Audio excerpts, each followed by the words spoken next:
sejam bem-vindos ao Emergencast, um bate-papo sobre emergências médicas. Eu sou a Malu Endringer. E eu sou a Malu Brum e hoje nós vamos discutir sobre dengue, né, Malu? Isso. Você vai passar o caso pra gente. Vou passar um caso agora. Vamos lá. Então, estamos diante de uma paciente feminina de 33 anos que há 3 dias começou com uma cefaleia tensional. No dia seguinte, ela iniciou com um quadro de artralgia, mialgia, sem nenhum outro sintoma. Caso clássico de dengue, né? Parece muito. E aí a gente vamos explanar, né, todas essas informações e esclarecer sobre o caso clínico, exames, vamos destrinchar a dengue aí, né? Malu, a dengue, ela é uma arbovirose que ela é muito comum aqui no Brasil, né? No Brasil e no mundo também. A gente tá falando aí de cerca de 50 milhões de casos em mais de 100 países. Então, realmente é muito prevalente, né? A dengue, ela é causada pelo arbovírus flavivírus da família Flaviviridae, né? Nós temos 4 sorotipos, né? O DEN1, DEN2, DEN3 e o DEN4. Sendo que o DEN1, ele é o mais prevalente aqui no Brasil, no entanto, pode ter também, também tem a prevalência dos outros sorotipos. É importante a gente frisar aqui que o nosso sistema imune, ele é específico, né, para aquele sorotipo que infectou. Então, se a gente teve uma infecção, o paciente teve uma infecção pelo DEN1, ele pode ter infecção pelo DEN2, DEN3 e o DEN4, tá?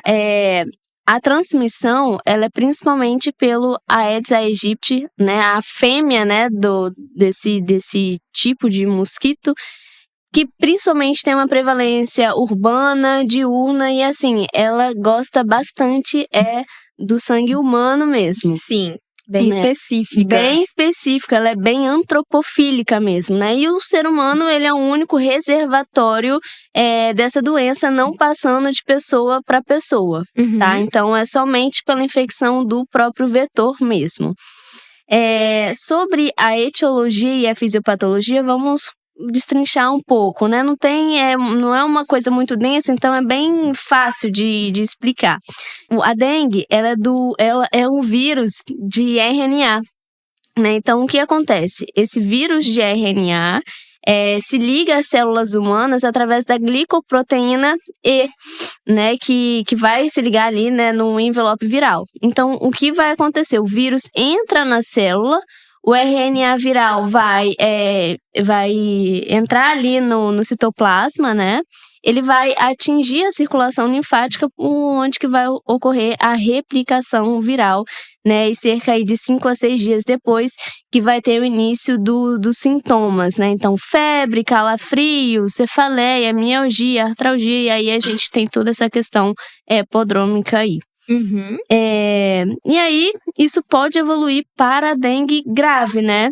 Perfeito. Para a dengue hemorrágica, principalmente quando o nosso corpo ele não conseguiu desenvolver um mecanismo de proteção ali adequado, ou seja, ele desenvolveu parcialmente. Então, quando o corpo ele tem, né, essa infecção pelos outros sorotipos, a chance é maior ainda desse paciente agravar e desenvolver uma dengue hemorrágica.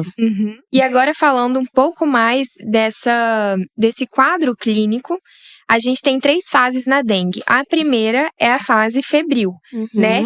Que é a principal característica da dengue, é a primeira a aparecer, então geralmente de 2 a 7 dias, uma febre alta, de início abrupto, e ela pode ser acompanhada de outros sintomas que acabam sendo meio inespecíficos. Então, náusea, vômito, aquela dor retroocular, cefaleia tensional, né? Vai variar de paciente para paciente, porque tem alguns que serão assintomáticos também. A gente tem que levar isso em conta.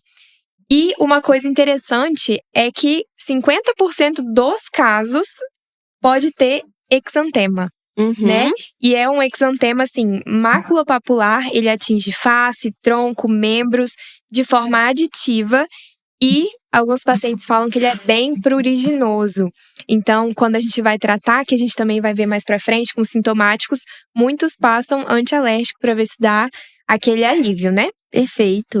A segunda fase é a fase crítica, que geralmente é quando a febre começa a abaixar. Então, a gente tem que sempre orientar os pacientes a reconhecer os sinais de alarme, que a gente também vai falar mais pra frente, né, Malu? Vamos. E essa fase crítica, ela pode evoluir tanto para uma dengue com sinais de alarme, quanto para o choque, né? Que seria o grupo D, que é a dengue grave. Sim. E a última fase, que é a fase de recuperação, é quando o paciente realmente começa a se recuperar, ou se ele tiver algum sinal de alarme, tem a remissão dos sintomas. Malu, prova do laço positiva, hemorragias leves, elas podem ocorrer logo nessa fase clássica, né? Sim, faz parte do exame físico, inclusive, prova do laço, né? Que a gente consegue até encaixar o paciente, dependendo do resultado. Como que a gente faz essa prova do laço? A gente vai medir a pressão do paciente e fazer uma média. Então, dividir por 2 a sistólica pela diastólica. Então, só um exemplo aqui para ficar mais fácil. 120 por 80. A gente vai somar, então dá 200, dividido por 2, 100. A gente vai insuflar o manguito em 100 milímetros de mercúrio e deixar ali durante 5 minutos. Incomoda um pouco, mas é necessário, né? Perfeito, Malu. E aí vão começar a surgir algumas petequias. Aonde tiver mais concentrado, a gente vai fazer um quadrado de 2,5 por 2,5. Se tiverem mais de 20, a gente considera como positivo. Ótimo. Excelente explicação. Agora, sobre esse termo febre quebra-osso, a dor é tão intensa do paciente que usa-se esse termo, né? Que pode ter uma duração aí de 5 a 7 dias. Isso. Né?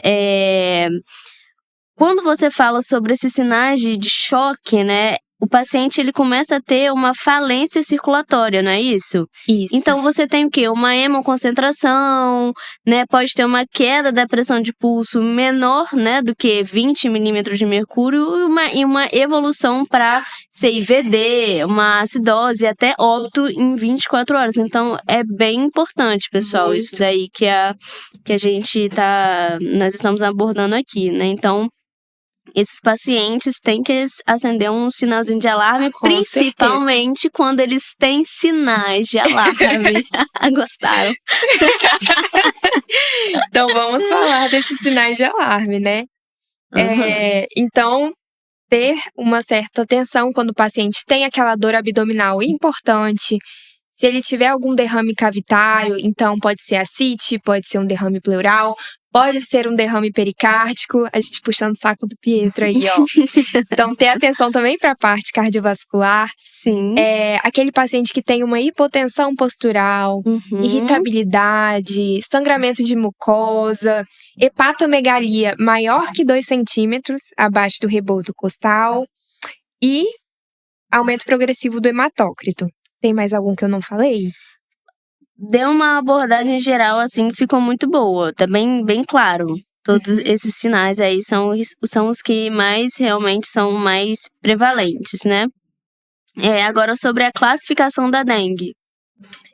Essa parte acho que é a mais importante, assim, né? Da gente saber como abordar o paciente.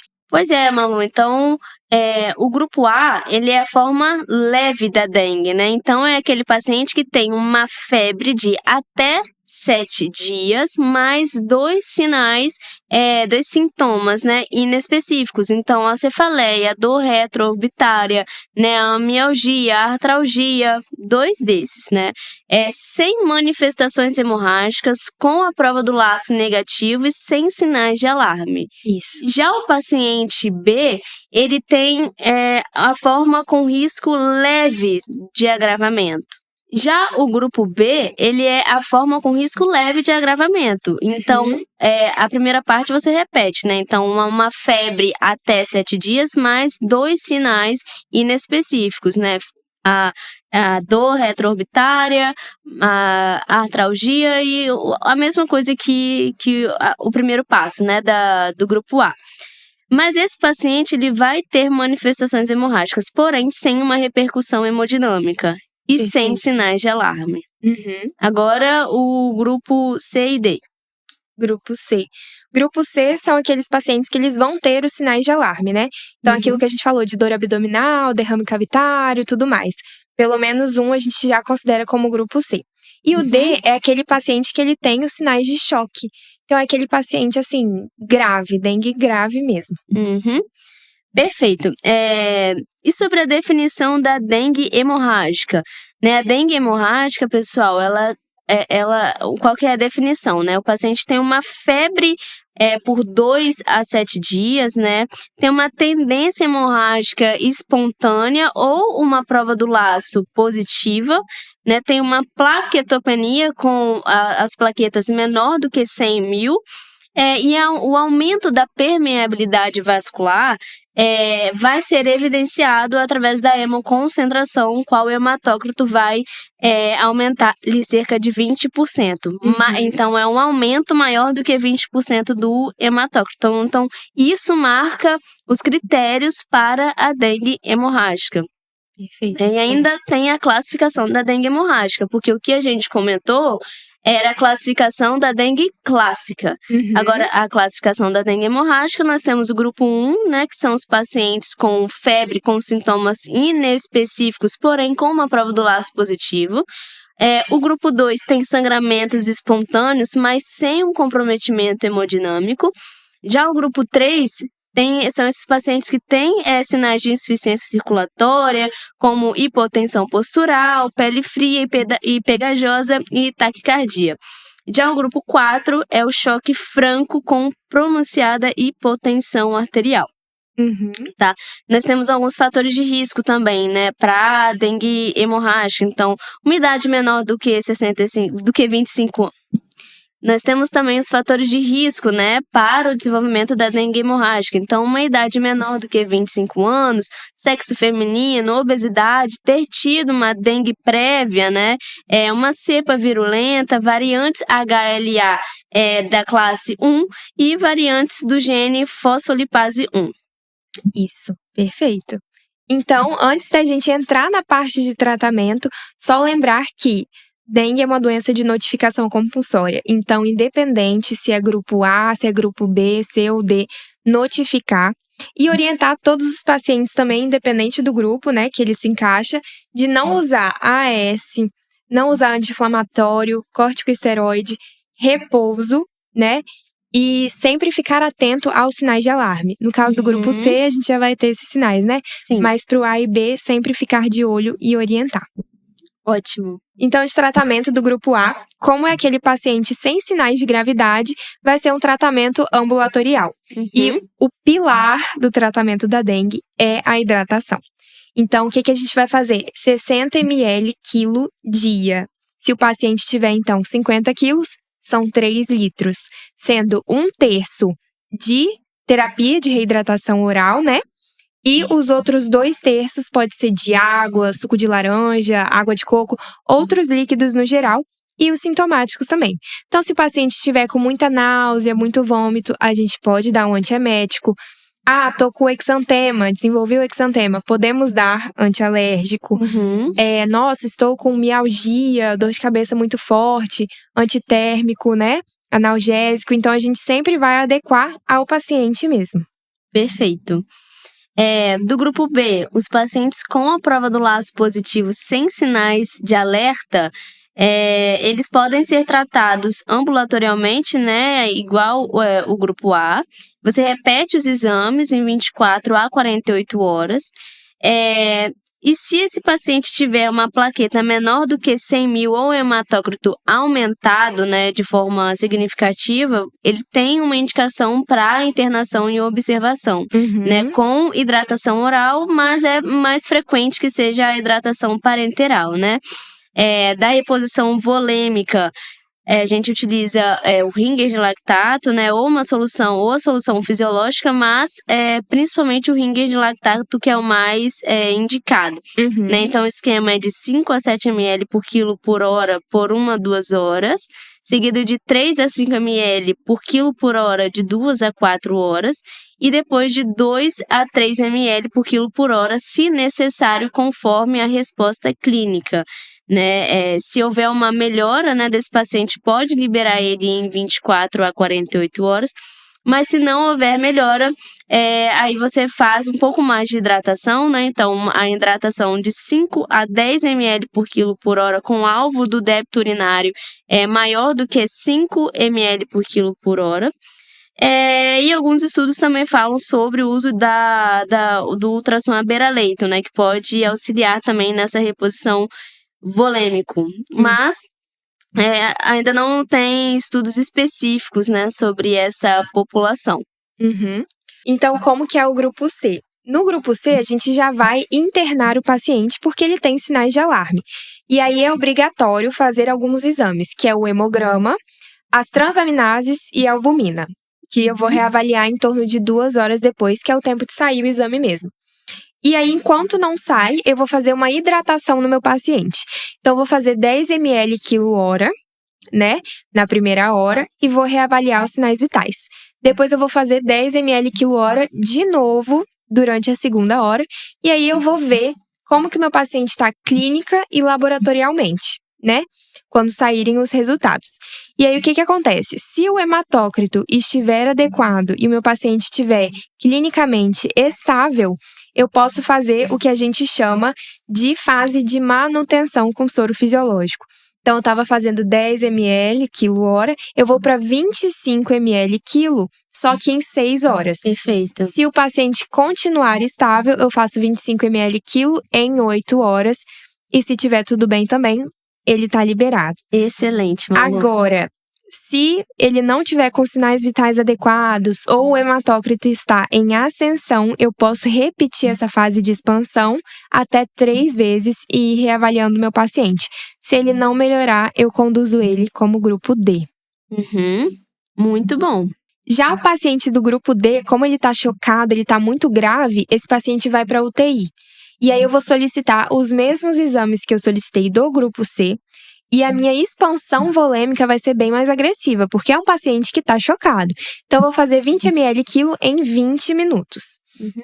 E aí, eu vou ficar reavaliando esse paciente de 15 em 15 minutos, ou de 30 em 30 minutos, até o hematócrito sair. Se o paciente tiver uma melhora clínica e uma melhora do hematócrito, eu posso voltar para a fase de expansão do grupo C. Se o paciente tiver uma resposta inadequada, ou seja, ele permanece com choque, eu tenho que olhar o hematócrito. Então, o hematócrito ele pode estar em elevação, que aí eu vou ter que usar albumina, ou o hematócrito ele pode estar em queda. Se o hematócrito estiver em queda, mas o paciente não estiver chocado, eu tenho que ver se ele tem alguns outros sinais de desconforto respiratório, né, sinais de insuficiência cardíaca. Agora, se o hematócrito estiver em queda com choque, eu já tenho que investigar hemorragia, coagulopatia. Então, eu vou mais para esse lado. Perfeito, Malu. Excelente explicação. E aí, a gente fechou, então, o caso? Tudo explicado sobre dengue?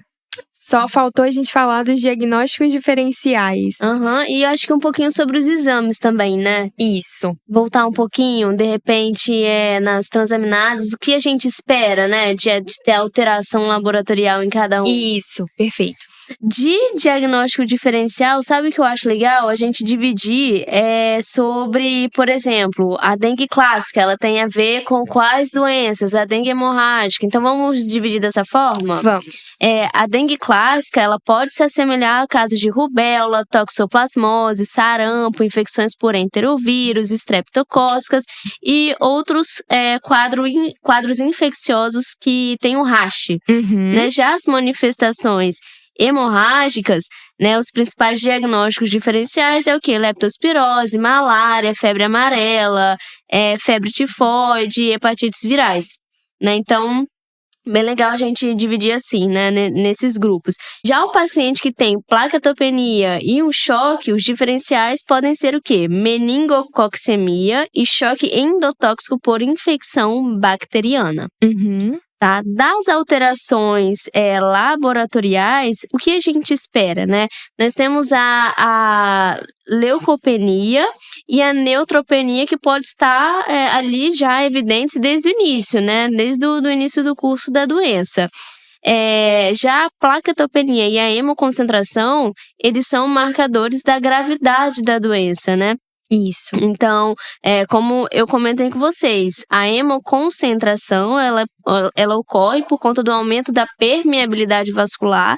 Então, ela é evidenciada através do aumento do hematócrito, né? Maior do que 20%. Já quando a gente vai avaliar a avaliação hepática, né, e o coagulograma, nós temos ali que as transaminases, elas podem aumentar em até 5 vezes, né, o limite superior. Já a albumina sérica, ela pode diminuir, e o coagulograma, né, então TP, TTPA ou TT vão mostrar uma disfunção hepatocítica, né? Em casos mais críticos podem evoluir com uma CIVD, enfim, né? Já a avaliação renal nós vamos fazer em pacientes que têm ali um quadro importante de diarreia, de choque, de hemorragias. Então nós vamos pedir a ureia, a creatinina e os eletrólitos, né? Sódio, potássio. Perfeito, Malu.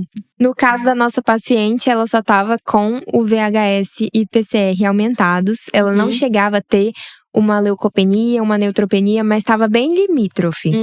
Trombocitopenia também não estava apresentando. Perfeito, então. E aí, agora a gente terminou o quadro? Terminamos por hoje.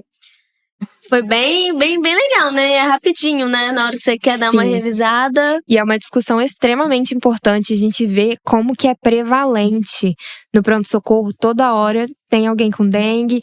Então, a gente já viu que ela pode evoluir para um lado de choque, para um lado de dengue grave. Então, a gente sempre tem que se atentar a esses sinais de alarme e os sinais de choque. Perfeito. Pessoal, muito obrigada. Continue aí acompanhando a gente, né? Assistindo o podcast e acompanhando nas redes sociais também. Isso aí. Só para lembrar, então, dos nossos patrocinadores, tem a Medway, que acompanha a gente nessa jornada de residência médica. Então, sempre ajudando a gente a estudar com questões, flashcards, tudo de bom, né, Malu? Exatamente. Eu sou suspeita para falar, porque eu amo estudar pelo aplicativo da Medway no curso deles. É realmente muito didático. Eu gosto bastante e indico também. É outro patrocinador que é maravilhoso, que a gente pode utilizar ele realmente em qualquer momento, que é CalcMed. É uma calculadora super rápida, né? Então tem como você calcular ali a função renal, né? Tem todos os parâmetros do cadigo e muito mais do que vocês possam imaginar. E também tem o cupom do EmergenCast, tá bom? Isso. E por fim, a DocStage, para quem quer essa parte de contabilidade médica, o Pietro e o Vitor usam e super indicam. Exatamente. Beijo, pessoal. Até a próxima. Tchau.